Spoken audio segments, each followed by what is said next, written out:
विद्यार्थियों नमस्कार। ऐतिहासिक अध्ययन की इस श्रृंखला में मैं कैप्टन डॉक्टर राजेंद्र कुमार पुरोहित, एसोसिएट प्रोफेसर गवर्नमेंट डूंगर कॉलेज बीकानेर, आपका इतिहास की इस कक्षा में फिर से स्वागत और अभिनंदन करता हूं। विद्यार्थियों, मेरी ये आज की कक्षा बीए तृतीय वर्ष के प्रथम प्रश्न पत्र के विद्यार्थियों के लिए, और इस श्रृंखला के अंतर्गत मैं आपसे बात करूँगा उसी टॉपिक के बारे में जिसके बारे में मैंने आपको ये कहा था कि मैं आपको इसको 2 भागों में बांट कर समझाऊँगा।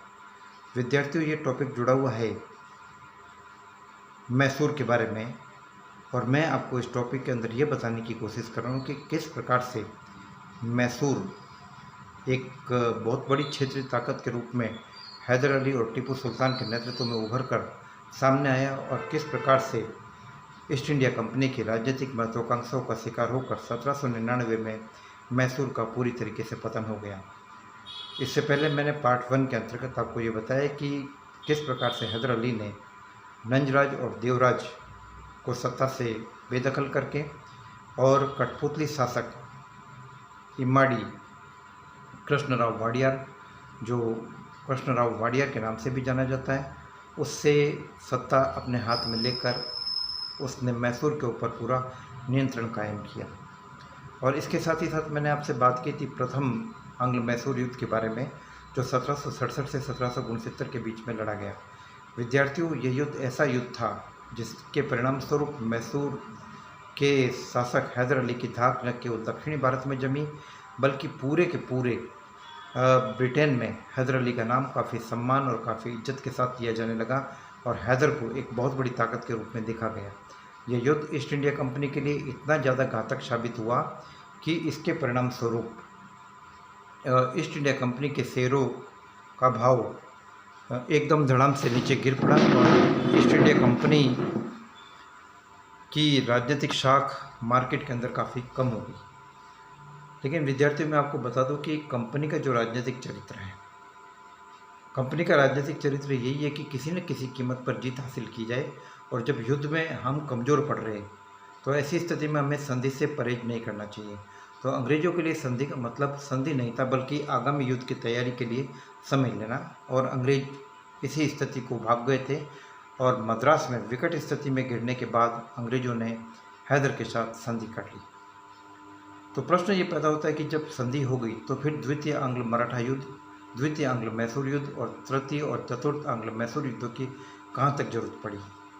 तो इसमें मूल बात यह कि ईस्ट इंडिया कंपनी का साम्राज्यवादी चरित्र इसके लिए काफ़ी हद तक जिम्मेदार था, और हैदर को जल्दी ही अंग्रेज़ों से नाराज़गी पैदा हो गई, क्योंकि उसको पक्का यकीन हो गया था कि अंग्रेज एक ऐसी ताकत है जिसके ऊपर हम यकीन नहीं कर सकते। और यही हुआ 1770-71 में, जब मराठों ने मैसूर पर हमला किया। तो प्रथम आंग्ल मैसूर युद्ध की संधि के मुताबिक अंग्रेज़ों के लिए लाजमी था कि वो हैदर की मदद करें, लेकिन हैदर के मदद मांगने के बावजूद उन्होंने ऐसा नहीं किया।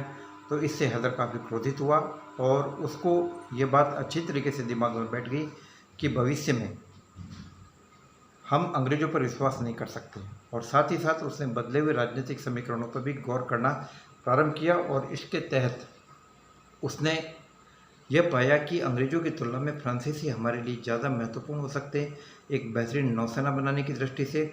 और इसके अलावा जो हथियारों की सप्लाई है, शोरा है, गोला बारूद है, इन सब चीज़ों के लिए फ्रांसीसियों का माही बंदरगाह काफ़ी हद तक उपयुक्त हो सकता है।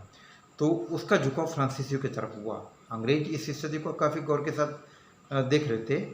और दूसरी बात यह कि अब अंतर्राष्ट्रीय परिप्रेक्ष्य की तरफ हम बढ़े तो हम ये पाते हैं कि इसी बीच 1776 के आसपास अमेरिका की आज़ादी की लड़ाई प्रारंभ हो गई, और अमेरिका की आज़ादी की लड़ाई में विद्यार्थियों हम ये देखते हैं कि फ्रांसीसी अमेरिका वासियों के साथ थे। तो ऐसी स्थिति में अंग्रेज़ों ने हैदर अली और फ्रांसीसियों के गठबंधन को संदेह की दृष्टि से देखा, और उन्होंने माही के बंदरगाह को हस्तगत करने की कोशिश की। तो माही के बंदरगाह को हस्तगत करने की कोशिश एक ऐसी कोशिश थी जिसने हैदर अली को नाराज़ कर दिया, और हैदर ने एक संघ बनाया निजाम को और मराठों को अपनी तरफ मिलाकर। उसने एक शक्तिशाली संघ का निर्माण किया, और एक 80,000 की फौज लेकर उसने कर्नाटक पर हमला कर दिया। वहाँ पर उसने ईस्ट इंडिया कंपनी के कमांडर कर्नल बेली को बुरी तरीके से हराया, और अर्काट के ऊपर अपना अधिकार कायम कर लिया।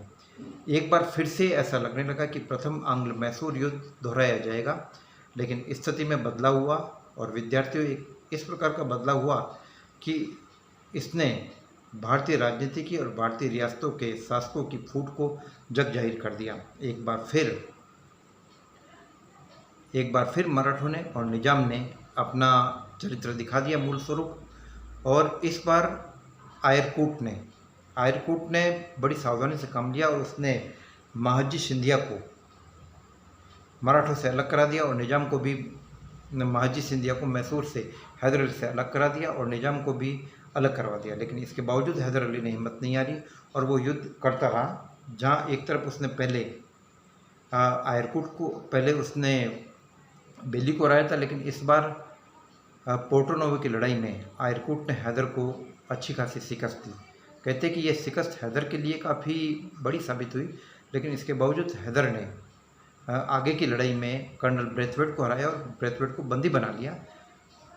लेकिन बंदी बनाने के कुछ समय बाद ही हैदर की मृत्यु हो गई। ऐसा कहा जाता है कि हैदर आयरकूट के हाथ मिली हार को पूरी तरीके से पचा नहीं पाया और हैदर की 1782 में मृत्यु के बाद भी युद्ध जारी रहा और उसके बेटे टीपू सुल्तान ने युद्ध को जारी रखा। लेकिन बाद में एक दो छोटी मोटी लड़ाइयों के बाद दोनों पक्षों ने यह देखा कि युद्ध से कोई विशेष फायदा नहीं है, इसलिए दोनों पक्षों ने एक बार संधि कर ली और दोनों पक्षों के बीच में मैंगलोर की संधि संपन्न हो गई। इस संधि के द्वारा दोनों ने एक दूसरे के जीते हुए प्रदेश लौटा दिए और साथ ही साथ एक दूसरे के आंतरिक मामलों में हस्तक्षेप नहीं करने का वचन दिया। तो यह संधि एक ऐसी संधि थी, या द्वितीय आंग्ल मैसूर युद्ध एक ऐसा युद्ध था जिसने कि कुछ परिवर्तन हमारे सामने लाके खड़े कर दिए।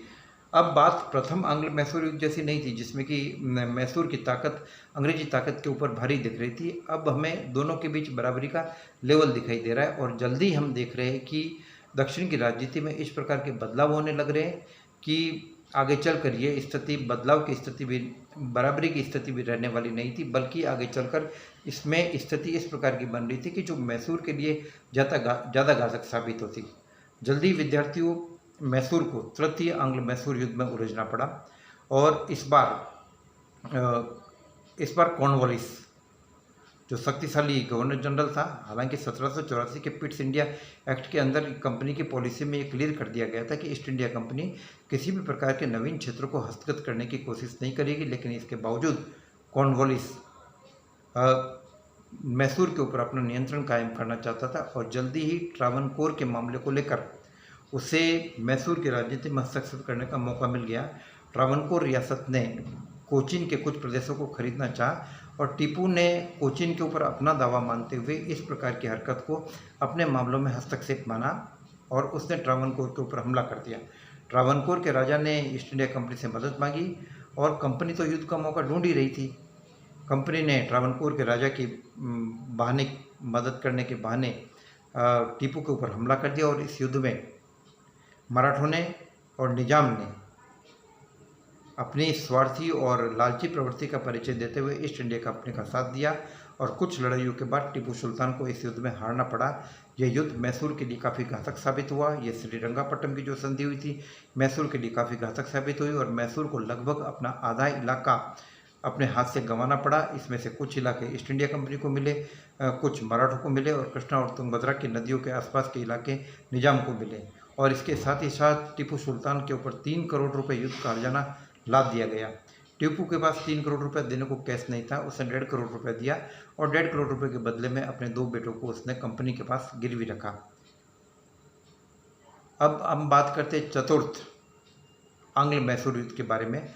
चतुर्थ आंग्ल मैसूर युद्ध 1799 में लड़ा गया और ये युद्ध लॉर्ड वेलेस्ली के समय में लड़ा गया। लॉर्ड वेलेस्ली की नीति स्पष्ट थी कि मैसूर को वर्तमान तत्कालीन समीकरणों में किसी भी प्रकार से बरकरार नहीं रखा जाना चाहिए, क्योंकि मैसूर का सुल्तान टीपू सुल्तान एक ऐसा व्यक्ति है जिसकी वफादारी के ऊपर संदेह। वेलेस्ली का ये कहना था कि टीपू ने पहले भी फ्रांसीसियों से मदद मांगने की कोशिश की, टीपू ने तुर्की सुल्तान से मदद मांगने की कोशिश की, टीपू ने कुस्तुनतुनिया में अपने दूत भेजे। इसके अलावा टीपू नेपोलियन से भी पत्र व्यवहार कर रहा था। तो ऐसी स्थिति में ईस्ट इंडिया कंपनी को ये लगा कि फ्रांस का कोई सहयोगी दक्षिण में नहीं तैयार हो जाए, इसलिए टीपू के सुल्तान को सुल्तान की ताकत को, टीपू सुल्तान की ताकत को पूरी तरीके से ख़त्म करने का निश्चय किया गया और 1799 में टीपू के ऊपर निर्णायक हमला बोला गया। टीपू युद्ध भूमि में लड़ते लड़ते मारा गया और मैसूर रियासत का ब्रिटिश साम्राज्य में विलय कर दिया गया। मैसूर के कुछ इलाके नाम मात्र के लिए वाडियारों के वंशजों को दिए गए और बाकी पूरा का पूरा मैसूर इस प्रकार से ईस्ट इंडिया कंपनी के नियंत्रण में कायम हुआ। विद्यार्थियों, लगभग मैसूर पर ब्रिटिश अधिकार की कहानी लगभग वैसी है जैसी कि पंजाब के ऊपर ब्रिटिश अधिकार की कहानी। पंजाब जहां लॉर्ड डलहौजी की साम्राज्यवादी महत्वाकांक्षा का शिकार हुआ, वही मैसूर वेलेजली की महत्वाकांक्षाओं का शिकार हुआ। तो यह एक प्रकार की वो प्रक्रिया थी जिसके द्वारा ईस्ट इंडिया कंपनी ने अपनी साम्राज्यवादी नीतियों को व्यावहारिक जामा प्रदान किया और टीपू सुल्तान और हैदर अली जैसे योग्य शासकों को, जो कि मैसूर का बेहतरीन तरीके से प्रबंध कर रहे थे, उनको उसने पूरी तरीके से टीपू सुल्तान को हराकर मैसूर पर अपना नियंत्रण कायम किया। टीपू का राज्य की अगर हम बात करें तो टीपू का राज्य एक बेहतरीन राज्य कहा जा सकता है, जिसके अंदर टीपू ने जागीरदारी प्रथा के दोषों को दूर करते हुए किसानों से सीधा संवाद कायम करने की कोशिश की।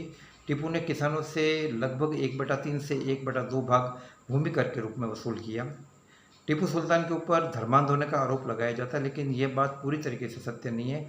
हमें टीपू के द्वारा कई मंदिरों को दान में दिए जाने का उल्लेख है और धार्मिक समभाव की नीति के प्रमाण भी मिल रहे हैं और इसके अलावा उसका मूल उद्देश्य राजनीतिक था। वह राजनीति को सर्वोपरि स्थान प्रदान करता था। उसके राज्य में जनता प्रसन्न थी और लेफ्टिनेंट मूर ने लिखा है कि यदि कोई टीपू के राज्य से गुजरे तो वो ये देखकर भी पता कर सकता है कि यहाँ की जनता कितनी प्रसन्न है, कितनी सुखी है। लेकिन अब ईस्ट इंडिया कंपनी का जो मूल उद्देश्य है, किसी न किसी प्रकार से उत्पादन और वितरण के संसाधनों पर कब्जा किया जाए, चाहे वह आक्रमण की नीति से हो, चाहे कुशासन की नीति के द्वारा हो, चाहे डलहौजी के विविध प्रकार की गतिविधियों के द्वारा हो। तो विद्यार्थियों, मैंने आपको इन सभी चीज़ों को 4 आंग्ल मैसूर युद्ध, प्रथम आंग्ल मैसूर युद्ध 1767 से 1769 जिसमें मैसूर की जीत हुई, द्वितीय आंग्ल मैसूर युद्ध 1780 से लेकर 1784 तक, यह युद्ध बराबरी पर छूटा और दोनों पक्षों ने एक दूसरे के जीते हुए प्रदेश लौटाए। तीसरा युद्ध 1789 से लेकर 1792 तक, यह युद्ध मैसूर हारा और मैसूर के आधे इलाके छीनकर कंपनी ने, निजाम ने और मराठों ने आपस में बांट लिए। और चतुर्थ आंग्ल मैसूर युद्ध 1799, इस युद्ध में टीपू सुल्तान एक वीर की तरह, एक शेर की तरह लड़ता हुआ मारा गया और भारतीय इतिहास के उन गिने चुने उदाहरणों में से एक है जब शासक मैदान जंग में लड़ता हुआ मारा गया। मुझे याद आ रहा है इस वक्त विद्यार्थियों, इब्राहिम लोदी, जो कि बाबर के खिलाफ मैदान जंग में खुद लड़ते हुए वीर गति को प्राप्त हुआ। तो टीपू की बहादुरी में कोई संदेह नहीं किया जा सकता, टीपू के शौर्य में संदेह नहीं किया जा सकता, हैदर अली की योग्यता में संदेह नहीं किया जा सकता। ये वो लोग थे जिन्होंने कि मैसूर की ताकत को फिर से खड़ा किया। वो मैसूर जो कि वाडियारों के समय में पतन के गर्त की तरफ जा रहा था, उस मैसूर को अगर पुनः खड़ा करने का श्रेय जाता है तो हैदर अली को जाता है, टीपू सुल्तान को जाता है। युद्ध विद्या के क्षेत्र में विविध नवीन प्रयोगों की शुरुआत का श्रेय टीपू सुल्तान को जाता है। उसके पास उसने एक उक्का नाम का एक वेपन यूज किया था जो लगभग आधुनिक मिसाइल टेक्नोलॉजी से मिलता है, मिसाइल तकनीक से। तो कुछ इतिहासकारों का ये कहना है कि मिसाइल टेक्नोलॉजी की शुरुआत का श्रेय टीपू सुल्तान को दिया जाता है। हालांकि इस विषय के ऊपर काफ़ी शोध जारी है और इसकी प्रामाणिकता के बारे में कुछ ज़्यादा नहीं कहा जा सकता। लेकिन इसके बावजूद टीपू सुल्तान और हैदर अली उन लोगों में से थे जिन्होंने नेवी की, नौसेना की महत्ता को समझा और उस महत्ता को समझा जिसे कि उससे पहले 9वीं 10वीं शताब्दी में ग्रेट चोलों ने समझा था, जिसकी महत्ता को मुगल नहीं समझ पाए थे। उसकी महत्ता को टीपू सुल्तान और हैदर अली ने समझा और फ्रांसीसियों की मदद से एक नौसैनिक बेड़ा भी कायम करने की कोशिश की। वो अपने इरादों में कामयाब नहीं हो पाए, लेकिन उनकी कोशिशें अपनी जगह महत्वपूर्ण थी। विद्यार्थियों, आज मैंने आपसे इसके बारे में बात की कि किस प्रकार से मैसूर का उत्थान हुआ और किस प्रकार से मैसूर पर ब्रिटिश नियंत्रण कायम हुआ। आगे की कक्षा में मैं आपसे बात करूंगा third battle of the Panipat के बारे में, भारतीय इतिहास की एक ऐसी महत्वपूर्ण जंग जिसका फ़ायदा न हारने वालों को हुआ न जीतने वालों को हुआ, बल्कि इसका फ़ायदा एक ऐसे पक्ष को हुआ जिससे लड़ाई नहीं लड़ी। तो आगे की क्लास में मैं आपसे विवेचन करूंगा इस बारे में। जय भारत, जय हिंद।